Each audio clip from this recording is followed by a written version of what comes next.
Today, Joe and I are going to show you some common places to look in case you have water coming out of the base of your toilet. The first place you're going to want to check is your supply line, which is this is your supply line. So this nut right here sometimes is plastic.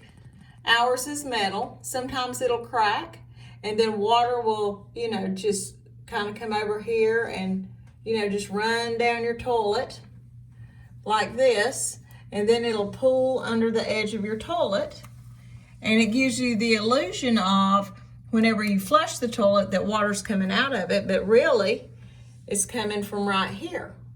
Another common place is this nut here, this plastic nut. Sometimes it's not quite tight enough, or it could also be cracked.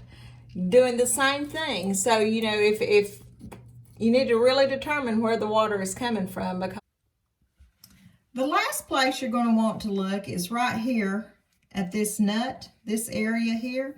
This is the nut and bolt that bolts your tank to the bowl. A lot of times this will get loose and water will come here and do the same thing, run down your toilet and go, pool at the bottom. So you want to double check here, and if that's the case, then you'll want to tighten this up. So those are the common places to look. Joe and I thought it very important that we show you these common areas of leakage on your toilet before you just go in and pull up your toilet thinking that it's a wax ring. So be sure and check these areas. It can save you a lot of time, and hopefully you found this video helpful.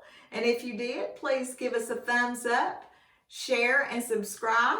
And thank you so much for watching.